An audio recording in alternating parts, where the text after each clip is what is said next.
Ready হয়ে গেছি। আজকে একটু লেট হয়ে গেলাম, 10:45। আজকে টাইমটা একটু দেরি হয়েছে। যাই হোক, সবাই মিলে রেডি হতে হতে একটু ঘুম থেকেও দেরি করে উঠেছি। চলো, আমাদের র্যাপিডো বুক হয়ে গেছে, সবাই আমরা অলমোস্ট রেডি। আজ পরেছি রেড কালারের ড্রেস অ্যান্ড তলায় প্যান্ট। চলো, আজকে যাবো উমেদ ভবন। এখন উমেদ ভবন তো উমেদ ভবন, এই যে আমরা সবাই এখানে। চলো, টাটা, দেখা হচ্ছে পরে।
এসেছি আমরা উমেদ ভবনের সামনে। এই যে উমেদ ভবন, তার সাথে আজকের আকাশটা দেখো, বিউটিফুল আকাশ। তার সাথে ওই দিক থেকে পুরো যোধপুর শহরটা তো দেখা যাচ্ছেই। চলো উমেদ ভবনকে এক্সপ্লোর করি, পুরোটাই অপূর্ব সুন্দর। আসুক আমাদের আর একটা অটো চলে আসুক, তারপর আমরা ঢুকবো। চলো এখন টাটা, দেখা হচ্ছে আবার পরে। যোধপুরের এই উমেদ ভবন নির্মাণ করেছিলেন রাজা উমেদ সিং। 1929 সালে এর স্থাপন কার্য শুরু হয়েছিল। 1943 থেকে 44-এর মধ্যে স্থাপন কার্য শেষ হয়। এই যে আর্কিটেকচার দেখছেন, এই আর্কিটেকচারটি স্থাপন করেছিলেন, মানে আর্কিটেকচার করেছিলেন তিনি হলেন মিস্টার হেনরি। বিভিন্ন জায়গা, বিভিন্ন দেশ ঘুরে বিভিন্ন আর্কিটেকচার দেখে তারপর আর কি উমেদ ভবনের আর্কিটেকচারটি বানানো হয়।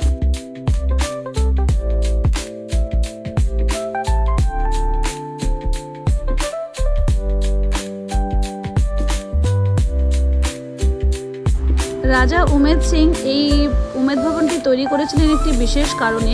তিনি আরও অনেক কিছুই তৈরি করিয়েছিলেন, কিন্তু এইটি তৈরি করার একটি বিশেষ কারণ হলো যে সেই সময়ে মানুষজনের কাছে কাজকর্ম খুব একটা বেশি ছিল না। তাই সেই কারণে দেশের লোক, মানে যোধপুর রাজস্থানের লোকরা বাইরের দেশে কাজ করতে যাচ্ছিল। তো সেই সময় তিনি এটি স্থাপন করা শুরু করেন, যাতে এখানকার লোকেরা মানে কাজ পায় আর কি। তো সেই কারণেই এই উমেদ ভবনের প্রতিষ্ঠা শুরু হয়েছিল।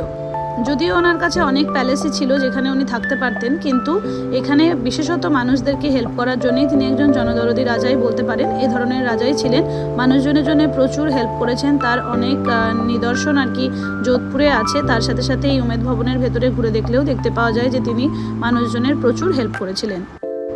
উমেদ ভবনের ভেতরে আমরা চলে এসেছি পেন্টিং হল রুমে। দেখতে পাচ্ছ এখানে সমস্ত রকমের পেন্টিংস, রাজাদের যে সমস্ত কিছু এখানে আর কি পেন্টিং হিসেবেই দেওয়া আছে। তো এনাকে দেখতে পাচ্ছ, ইনি হচ্ছেন উমেদ সিং, আর তার সাথে যিনি আছেন তিনি হচ্ছেন ওনার একমাত্র পত্নী। আর এইদিকে যে ছবিটা দেখছো, এখানে তিনি তার নাতনির সাথে বসে আছেন, আর ওপরে তার ছেলেমেয়েরা। তো এরকমভাবে বিভিন্ন পেন্টিংস, এরকম যুদ্ধের পেন্টিংস, বিভিন্ন রকমের জিনিস এই পেন্টিং রুমটাতে আছে, যেগুলো অপূর্ব তো বটেই, তার সাথে সাথে দর্শনীয় আর অনেক কিছু কাহিনীও জানতে পারা যায়। আর এই যে উমেদ ভবনের মডেলটি দেখছো, এটি কিন্তু উমেদ ভবন তৈরির পরে বানানো হয়নি, এটি কিন্তু আগেই তৈরি করা হয়েছিল। তারপরে এটি দেখেই উমেদ ভবনকে তৈরি করা হয়েছে। এখানে সমস্ত ডিটেলস দেওয়া আছে যে এই উমেদ ভবন তৈরি করতে কত টাকা খরচ হয়েছিল। প্রায় 94 লাখ টাকা মতন এইটি তৈরি করতে খরচ হয়েছিল তখনকার দিনের হিসেবে। খুবই সুন্দরভাবে এটি তৈরি করা হয়েছে আর ইন্টারলক সিস্টেমে এটি বানানো। এখানে কিন্তু সিমেন্ট বা জল এই ধরনের জিনিস দিয়ে তৈরি হয়নি, এটা কিন্তু পাথরের ওপর দিয়ে মানে স্যান্ডস্টোন দিয়ে এটি বানানো হয়েছিল। তো চলো আমরা এখন যাচ্ছি বিভিন্ন রুমসগুলো দেখতে দেখতে। আর বিভিন্ন রকমের জিনিস, রাজা খুব শৌখিন ছিলেন, তো সেই রকম জিনিস, এই যেটা চাঁদির তালা, বিভিন্ন চাঁদির জিনিসপত্র এখানে রাখা আছে। এই যেগুলো জিনিস বানাতে আর কি, ঘরবাড়ি বানাতে তো রাখা হয়, লাগে আর কি কাজে, সেগুলো রাখা হয়েছে। এই ধরনের বিভিন্ন জিনিস কিন্তু আমরা ওখানে গিয়ে দেখতে পেয়েছিলাম, যেগুলো কিন্তু একদমই দেখার মতো। আর এখানে যে তোমরা চিতাবাঘটা দেখছো, এই চিতাবাঘটা কিন্তু একদমই আসল চামড়া আর কি, ওগুলো ভাল্লুকটাও তাই। কিন্তু এই যেটা এখানে কুমিরটা আছে এটা অরিজিনাল নয়, কিন্তু এই যে দুটো তিনটে জিনিস দেখলে এগুলো কিন্তু একদমই অরিজিনাল। তার সাথে সাথে এগুলো দেখতেই পাচ্ছ বেলজিয়াম গ্লাসের বিভিন্ন রকমের জিনিসপত্র রাখা আছে।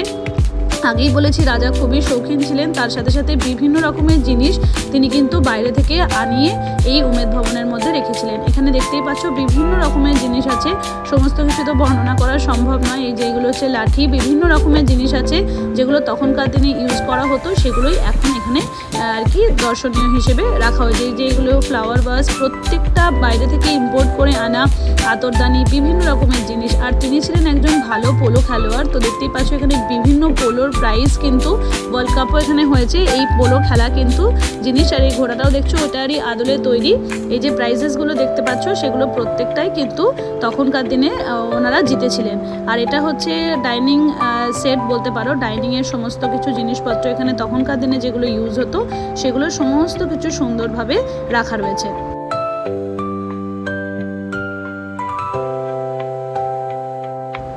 এই যে সেকশনটা দেখতে পাচ্ছ এটা হচ্ছে মাদকদ্রব্য তখনকার দিনে যেটা ইউজ হতো, রাজা নিজের ইচ্ছে মতন বানিয়ে আনতেন। এই যে এখানে বিভিন্ন রকমের সেটস রাখা আছে, কাপের সেটস আছে, তার সাথে সাথে ওয়াইন গ্লাস, বিভিন্ন কিছুরই সেটস তোমরা এখানে দেখতে পাবে। সমস্ত কিছুই অপূর্ব সুন্দর আর সমস্ত কিছুই অদ্ভুত দেখতে।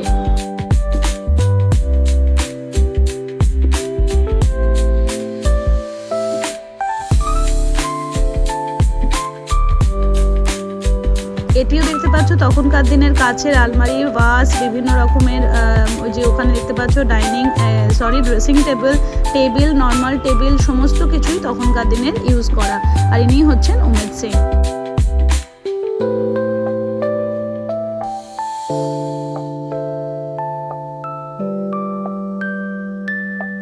এটি হচ্ছে ওরিয়েন্টাল রুম, যেখানে রাজা তার সভাসদদের সঙ্গে আলোচনা করতেন। তো এখানে বিভিন্ন রকমের পেন্টিংস দেওয়া রয়েছে, রামায়ণের বেশিরভাগ চিত্র এখানে দেওয়া হয়েছে। এটা হচ্ছে রাবণের লঙ্কা, তার সাথে সাথে মেঘনাদ ইন্দ্রের যে যুদ্ধ হয়েছিল সেটার পেন্টিংসও এখানে দেওয়া রয়েছে। বিভিন্ন রকমের পেন্টিংস এখানে দেওয়া রয়েছে।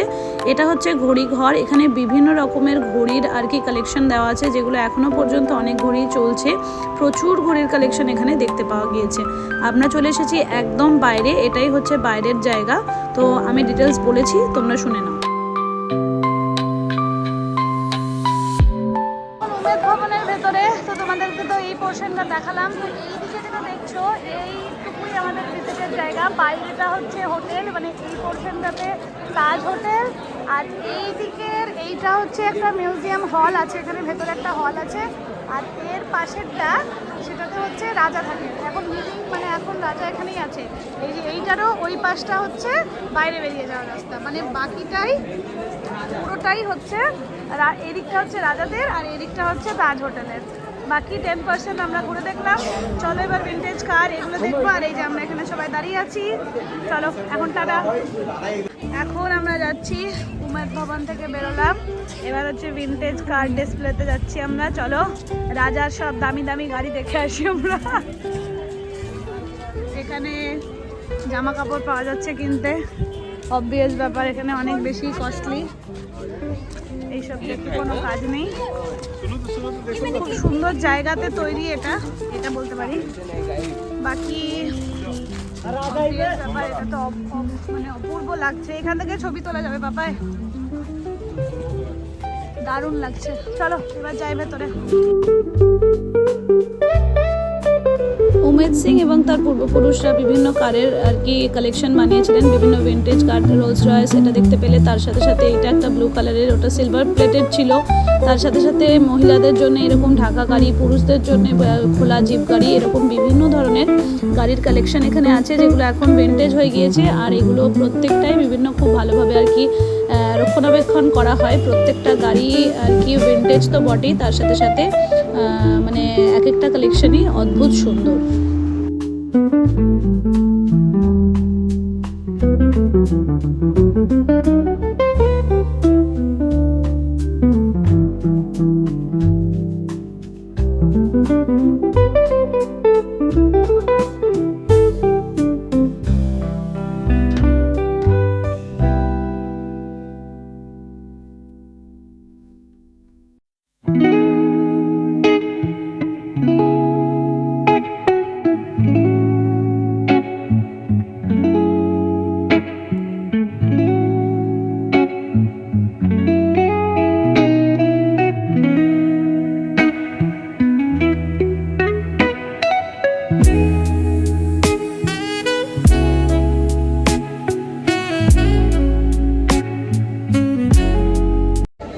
ভিন্টেজ কার ডিসপ্লেও দেখা কমপ্লিট আমাদের। এই যে এখানটাই ছিল প্রচণ্ড রোদ, কিন্তু আজকে একটুখানি আমাদের জামা কাপড় যা আমরা উইন্টারে এনেছিলাম সেগুলো কাজ দিচ্ছে, কারণ আজকে রোদ একটু হালকা আছে, তাই জন্যে একটু ঠান্ডা ঠান্ডা ওয়েদার আর কি।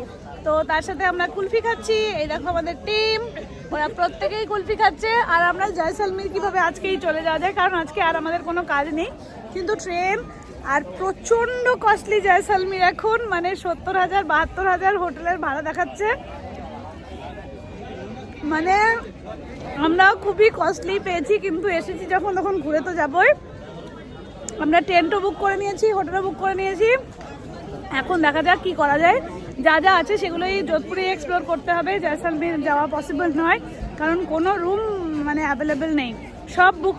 আর তার সাথে সাথে যেগুলো অ্যাভেলেবেল দেখাচ্ছে সেগুলো এরকম 70-72,000 ওয়ান নাইটের জন্যে।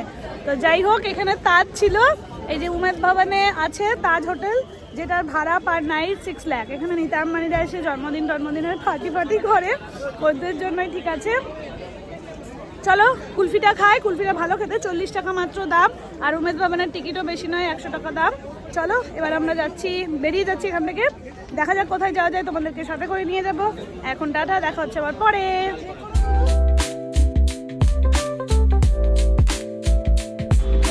উমেদ ভবন থেকে বেরিয়ে বাইরের এই জায়গাটাও অপূর্ব সুন্দর, যেহেতু এটা পাহাড়ি আর কি, পাহাড়ের ওপরে অবস্থিত, তাই এখান থেকেও সুন্দর আর কি দেখতে পাওয়া যাচ্ছে পুরো যোধপুর শহরটাকে, যেমন প্রত্যেকটা পাহাড়ের ওপর থেকেই শহর দেখতে পাওয়া যায়। আর তার সাথে সাথে না বললেই নয়, উমেদ ভবন জায়গাটা যতটা সুন্দর, তার সঙ্গে সঙ্গে এই রাস্তাঘাটগুলো অপূর্ব সুন্দর করে আর কি মেনটেন করে রাখা হয়েছে, প্রত্যেকটা রাস্তা অপূর্ব সুন্দর। আবার চলে এলাম এই ঘন্টাঘরের কাছে, চশমাটা পরি নাহলে তাকানো যাচ্ছে না। এই দেখো ঘন্টাঘর, সবাই আমরা এখানে একটু ঘোরাফেরা করব। আর ওই দেখো ফোর্ট। চলো একটু মার্কেটিং আবার দেখি কি আছে না আছে, কালকে তো সেভাবে কিছু দেখিনি, বাকি যা যা হচ্ছে তোমাদের সাথে শেয়ার করবো। টাটা।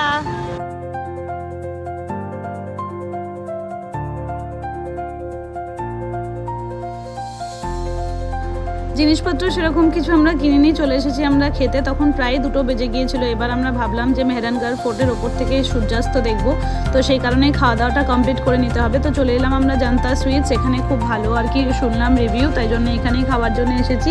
তো ধোসা খেয়েছিলাম, থালি খেয়েছিলাম আর কি, থালি তো সব জায়গায় আমরা গিয়ে নিই। তার সাথে সাথে ছোলে বাটোরে, এটা হচ্ছে লঙ্কার আর কি বড়া। তো এরকম বিভিন্ন রকমের খাবার আমরা টেস্ট করে দেখেছিলাম, খাবার টাবার কিন্তু খুব ভালোই ছিল।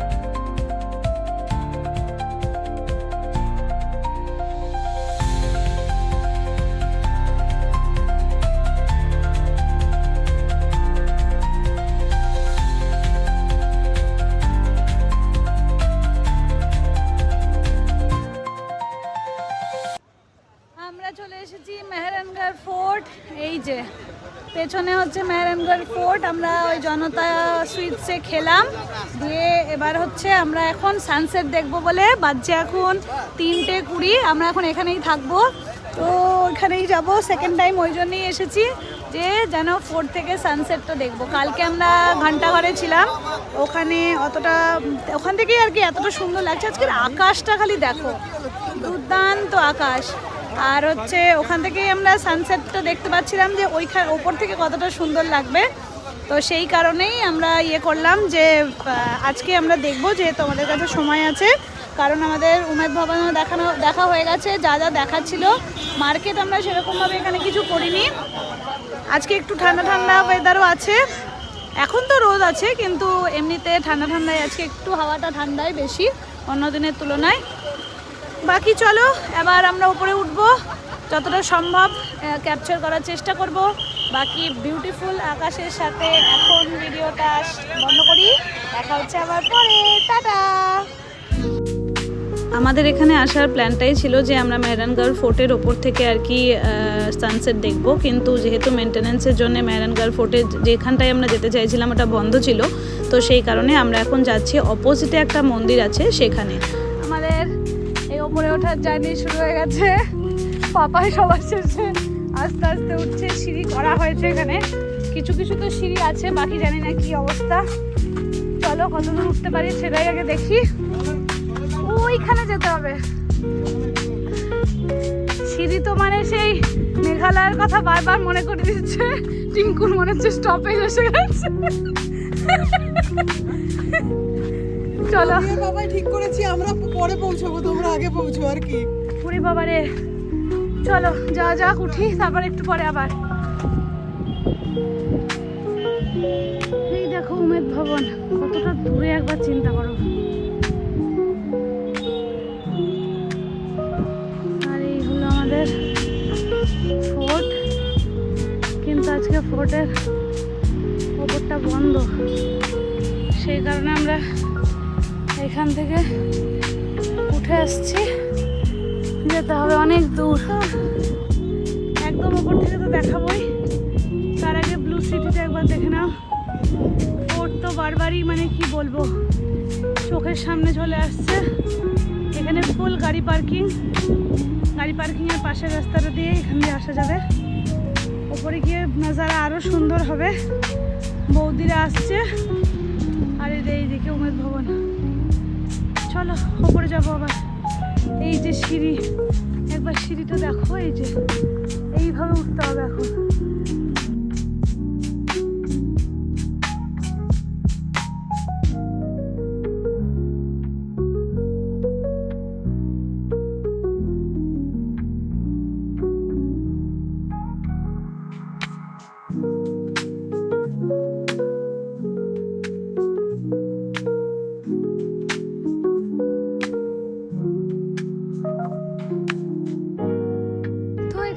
একটা মন্দির, এই যে ফোর্ট। চলো মন্দিরে যাওয়া যাক। জয় ভবানী মাতা।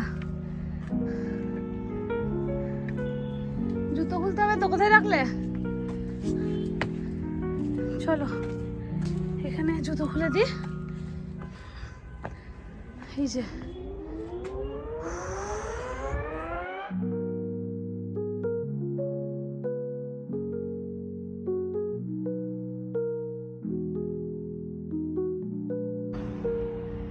একদম টপে উঠে গেছি।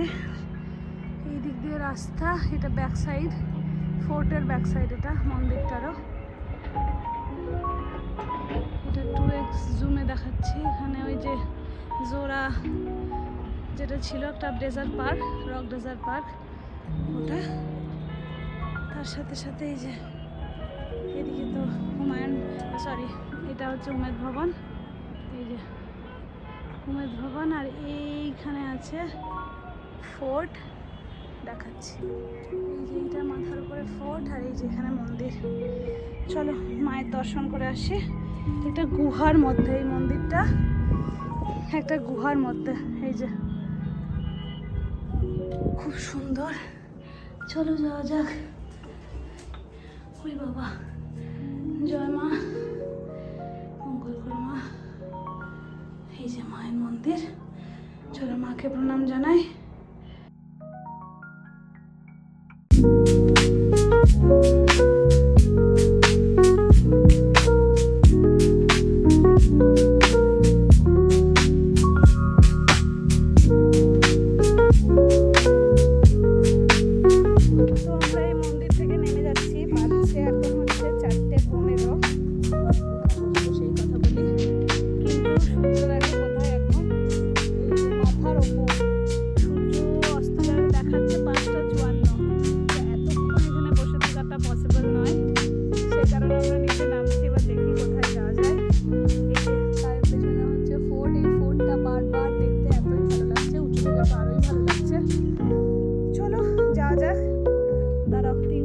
গেছে, ওই দেখো এইখানে গিয়ে বসেছে। চলো ওইদিকে এগোই, এখন তো সিঁড়ি দিয়ে নামি। এই যে সিঁড়ি, আস্তে আস্তে নামি। আজকে আমি আবার অন্য জুতো পরে এসেছি, পুমাকে পরে আসিনি, তাই খুব বেশি আমার এখন ভরসা নেই। আমি জানি না কতটা কি আমার সাথ দেবে। এখন আমাদেরকে ওই নিচে যেতে হবে, ওইখানে গাড়ি, ওখানে যেতে হবে। চলো টাটা, ওরা গেছে। চলো এই দেখো আমরা এখন এই রক সল্ট বলছি, রক পাহাড়ের দিকে যাচ্ছি। গাছটা দেখো কি সুন্দর লাগছে, একটা ছবি তুলি। Beautiful picture. আর এদিকে তো সান আছেই, এদিকে মেহরানগড় ফোর্ট। চলো যাই ওদিকটাতে। গাছটা দেখো, মনে হচ্ছে যেন আমরা সত্যি কোনো ডেজার্টে এসে গেছি। ক্যাকটাস, এই ক্যাকটাসটা মনে হচ্ছে আমরা বাড়িতে এনেছি। আমার কাছে ছবি আছে। ওই দেখো তৈরি দাদা ওখানে ফটোশুট করছে আর কি নিজেদের। দেখো মনে হচ্ছে না কাঞ্চা আমরা মানে মরুভূমিতে ঘুরছি। কাটা গাছগুলো এত সুন্দর লাগছে দেখতে। মরুভূমি মনে হচ্ছে না, রক পাথরের ওপর দিয়ে আমরা যাচ্ছি। ও অপূর্ব অপূর্ব, ভিউটা তো দুর্দান্ত। এই দিক দিয়ে যেতে হবে। চলো যাই, পৌঁছে আবার তোমাদের সাথে কথা বলছি। মানুষ তো আরো উপরে উঠেছে, এদিক দিয়ে যায়। তোমাদের এখন দেখাবো 360 ভিউ অফ যোধপুর। এই দেখো ফুল আমরা টপে উঠে গেছি। এই যে যাচ্ছি মেহরানগড় ফোর্ট, এই যে যেখানে মন্দিরে উঠেছিলাম সেখানে। তারপর এখান থেকে আবার ঘুরে গেলাম ফুল শহর।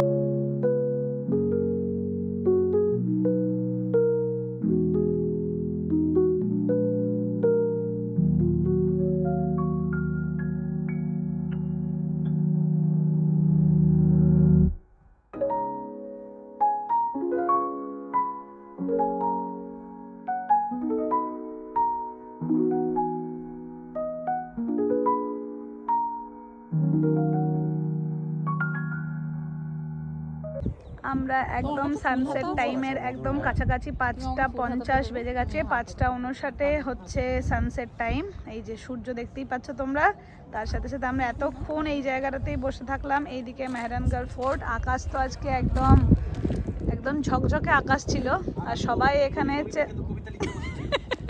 এখানে সানসেট পয়েন্টে হিসেবেই সবাই এসেছে আর কি দেখতে মানুষজন। তো চারপাশটা দেখো, একটা গোধূলি টাইমের যেরকম হয় আর কি, সেটাই এখানে দেখতে পাওয়া যাচ্ছে। তার সাথে সাথে ব্লু সিটি তো আছেই, আর ছোট্ট ছোট্ট লাইটগুলোও জ্বলে যাচ্ছে। আর এই দেখো এখানে এই যে মেহরানগড় ফোর্টেও এই যে লাইটগুলো জ্বলতে শুরু করেছে।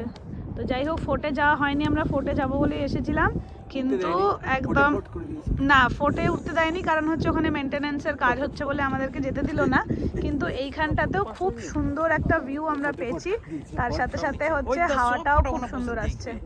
চলো একটু এনজয় করি, বাকি আবার তোমাদের সাথে পরে কথা বলছি। টাটা।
কমপ্লিট। এবার ঘুম পেয়ে গেছে। কালকে মোটামুটি 3:30 4টায় উঠতে হবে, কারণ 5টায় বেরোনো। চলো আজকের ভিডিও তাহলে এখানেই শেষ করছি। দেখা হচ্ছে আবার কালকে একটা নতুন ভিডিও নিয়ে। কাল যাচ্ছি জয়সলমের, 6টার সময় আমাদের ট্রেন, 12টায় নামবো। বাকি আবার হচ্ছে কালকে, দেখা হচ্ছে কালকে। চলো আজকের ভিডিওটা এখানেই শেষ করি। ভিডিও কেমন লাগছে অবশ্যই সবাই like, share and comment and subscribe my channel. Okay, bye bye, good night.